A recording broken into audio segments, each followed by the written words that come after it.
time to bring in a man who knows all about winning the Ashes. He captained England to their famous 2005 victory. Michael Vaughan, welcome. Welcome, guys. I thought you might have me back on. Now you've gone 1-0 up.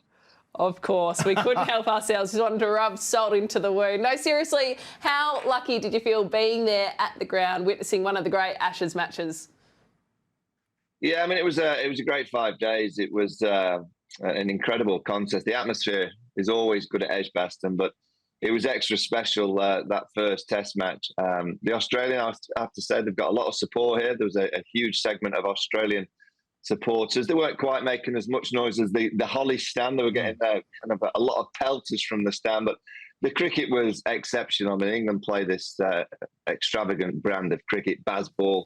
They pretty much dominated the Test match until that last hour or so, and then cool Pat Cummins just got out there with Nathan Lyon, and it was those 2 sixes off Joe Root. They kept Joe Root on for another over, and Pat just smacked him down the ground for a couple of sixes, and then the momentum changed. But I think you couldn't have asked for a better start to a much hyped Ashes series. It's been talked about for months and months, and it certainly didn't disappoint.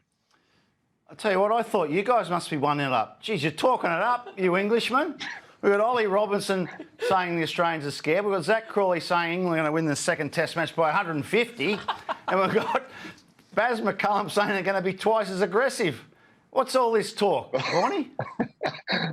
Well, in my day, I said I wouldn't say boo to a goose in any series, never mind an Ashes series. I didn't want to give the kind of media any kind of headlines, but this England side are different. They lost the game.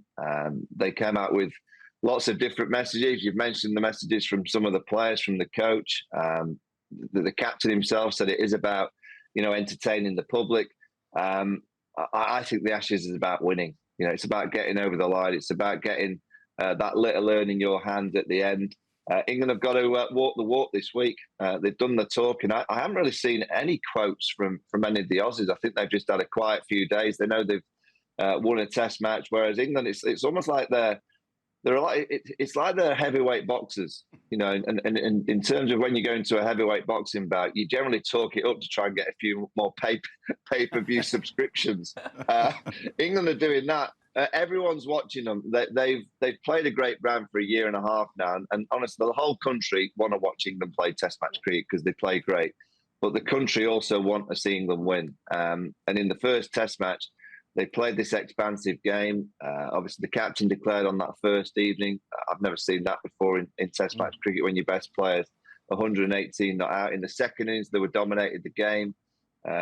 Joe Root, who was playing beautifully, got stumped for the first time in his first-class career trying to launch Nathan Lyon out of Birmingham, and just gave the ascendancy back to Australia.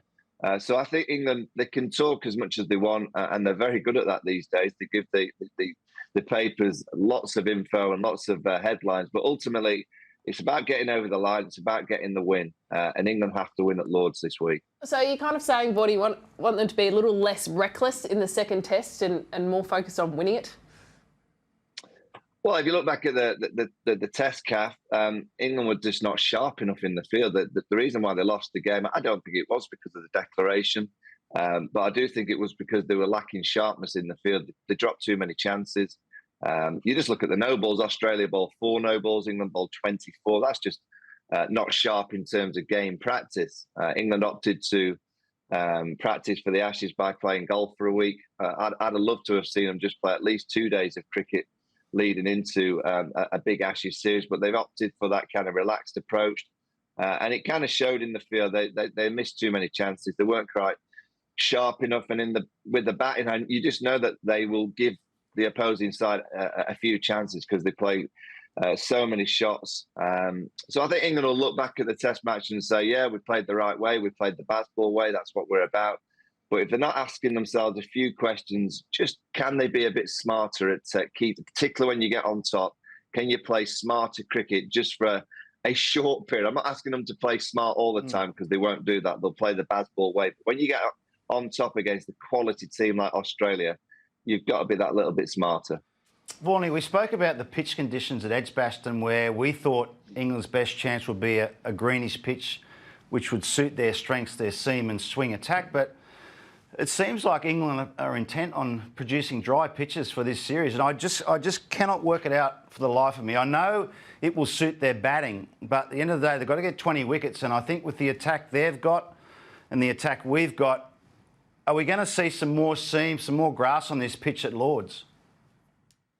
Yeah, I mean, spot on, Junior. England need lateral movement. The reason why Australia haven't won here since 201 is because the ball's moved around and we've got high-class, skilled seam bowlers. Look at Jimmy Anderson, Stuart Broad, Australia's favourite, Ollie Robinson.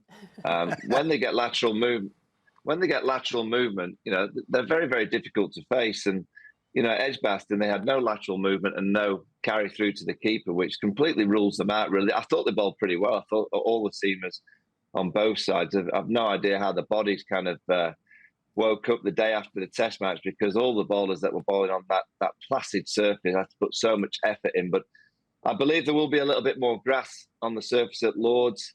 Lords is all about the overheads. If the clouds are around, the ball might move around. If it's a dry week and the blue skies around, it'll be pretty flat. You've just got to be able to use the slope. I mean, if it's flat, Australia, I can't see them not getting 600 runs in the test match. You know, they will get a 400 and will England. Yeah, exactly. But if I was England, I'd be trying to make it into a 500-run test match, you know, where the ball's nipping around and you might get 350 in one inning, but you could get them out for 150 in another. And England will score quickly and they won't have to bat as many overs as Australia. I think they'd like that, England, having seen a few quotes over the week. I mean, Jimmy Anderson said if the pitch is like Edgbaston, you might as well rule him out of the Ashes. This is England's greatest ever.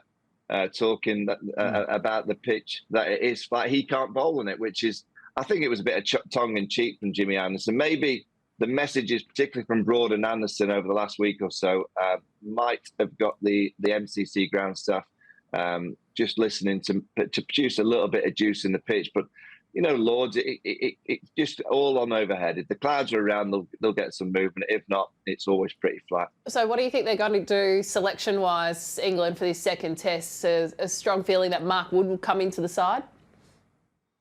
Yeah, I think England may go all seam and just use a bit of Joe Root. And the reason for that is Moeen Ali's finger, obviously, I mean, I bowled a little bit of filthy off spin, but my finger didn't have enough overs bowled with it to kind of get any kind of scratches through it. But I can't imagine he's suddenly going to be fit a few days later. Rehan Ahmed, the leg spinner, has been called up at an exciting young leg spinner. He can bat pretty well as well. If it's dry and obviously looks like it's going to be similar to Edgbaston, they'll play the leggy. But I get a feeling that they might just throw Mark Wood in for Moeen Ali and just go all pace. I mean, you saw the captain bowl. What did he bowl? 14 overs in the test match. Got a couple of huge wickets, but he's bowling on one leg. And every time England bowled seam at Australia at Edgbaston, even on a flat one, they were controlling the game. Australia never went away from them. It was only when the spin came on that the scoreboard started to motor along. So I think England might go with all the seams and use a bit of Joe Root, and they'll just need a bit of seam. And what they'll use Mark Wood is that point a different bowler. You know, they're going to bowl short to many of the Australian players, and that starts at Travis Head.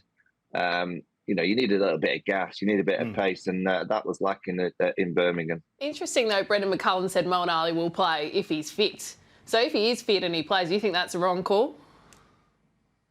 No, if he's fit, fully fit, you know, I think, you know, they've decided upon Moeen as the spinner to replace Jack Leach. He did a pretty good job. I thought he bowled okay at times, considering he hasn't played for 2 years.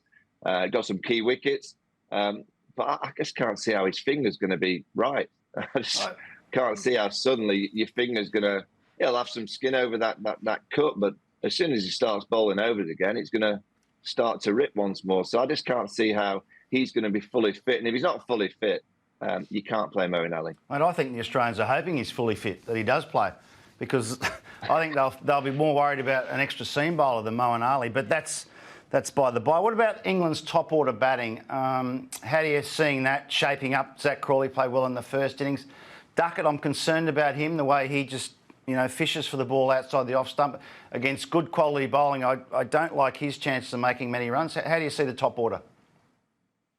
No, it's England's problem area, the top three. You know, they're talented and they've played some really good innings in the last year and a half. They're dangerous because they play so many shots. But I think we had a glimpse on, I think it was the third afternoon when England were batting and suddenly the ball started to nip around with the clouds coming around. It was just before that storm hit Birmingham. And Pat Cummins and Scott Boland got a couple of key wickets. And Joe Root had to go out there and face the music. It looked like Australia were going to get a wicket every single ball. And that's the challenge for England. They put lateral movement into the surface at Lords. We had a little glimpse of how England bat against the moving ball as well. So it won't be easy for the Baz bowlers to hit the moving ball. Duckett's an issue. He doesn't leave the ball. I think he's left eight deliveries in the last 710 that he's faced in international Test cricket. I mean, I've never ever seen a Test opener not be able to leave the ball. You can't just have one way of play. You can't just say, "Oh, that's the way I play." So I'll be interested to see that if he's worked on actually leaving a few outside his left eye line this week going into Lords. Zach's very, very dangerous. You've seen a bit of him now, Australia, on a few occasions. He's got off to decent starts, but he will give you a chance. And Ollie Pope's the number 3 who's done brilliantly under Baz McCullum and Ben Stokes. But, you know, there's something about him in an Ashes series. He needs that score. He's never really done it in an Ashes series. And, you know, the more tests you play when you haven't done it against Australia, it starts to play on your mind as an individual player. So I think Ollie Pope will need a score this week just to give his own confidence to boost. But it's never easy. I'll be interested to see what the Aussies do. I mean, I hear a whisper that Mitchell Starc might come in, you know, because of the way that England played Scott Boland. If there's lateral movement and it looks like it's going to do anything, I think they have to play Boland once again and go with the same team. I just think it might be that they should use Starc at Edgbaston because it was flat and leave Boland for Lords. I wouldn't be changing too much if I was Australia. They think there's going to be some natural movement. What do you think, June? Because Scott Boland could do pretty well at Lords. Yeah, well, he's the perfect bowler for Lords because if you hit a line of length, the natural variation makes you dangerous. And I think Vaughan is exactly right. I would have played Starc on the flatter pitch. It's going to be a tough call because I want to bring Starc in. That extra pace through the air just gives variety as well to what is a pretty much the same Australian bowling attack with lots of tall right armers. So it's going to be a tough call and it probably will depend on the surface. So it could go either way. How do you think David Warner looked to you watching on Vaughnie? He looked okay. I mean, he don't look too excited. No, I thought he looked all right. I mean, he's not David Warner from 10 years ago that he used to play all the shots in the world. He seems to be a bit more circumspect. If I was David Warner, I'd come out and just have a right good go.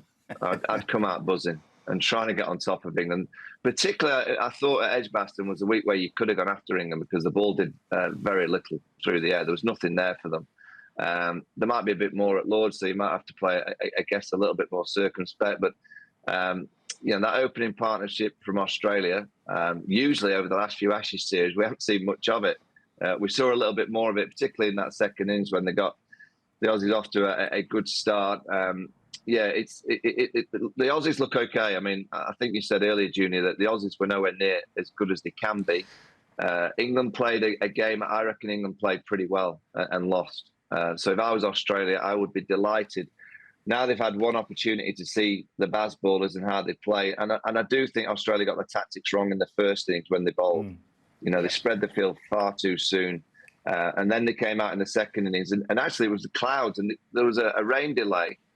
England were at 26 for naught. And there was a rain delay and they came back out. And suddenly Australia went back to being Australian, a bit more aggressive, brought the field in.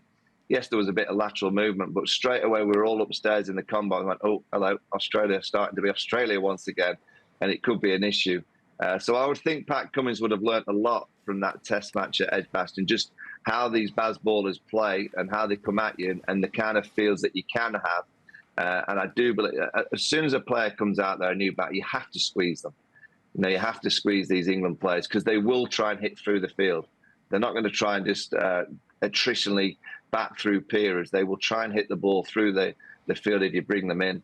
I'd be allowing England to do that on a couple of occasions, particularly to the new batter. I think it'll create opportunities. One man I wanted to ask you two about is Nathan Lyon. So this week, this test at Lords will be his 100th consecutive test match. He's also 5 wickets away from 500 from joining that club. How much do you two marvel at his endurance and also his skill to be able to not miss a match for Australia in the past 99 tests and also be sitting or edging closer to 500 test wickets? You've got to be tough to play 100 tests in a row. I mean, you've got to have skill. You've got to have a bit of intestinal fortitude as well. Someone else in this. Can we get the list up who's played 100 tests in a row? But no, I think, especially for an off spinner, actually, because a lot of the time off spinners aren't suited to conditions around the world. But he's just a lock in the Australian team. There's been times where they've spoken about him maybe getting dropped, but he's just so consistent. He never bowls badly, Nathan Lyon. I can rarely remember an off day for him. OK, he might get a bit defensive sometimes in his field settings, but he never bowls badly, does he, Vaughnie? No, he's a legend of the game. And to think he just bowls finger spin. You know, we're in an era where really we all talk about, you need a bit of mystery, you need a doosra. You need a cannonball.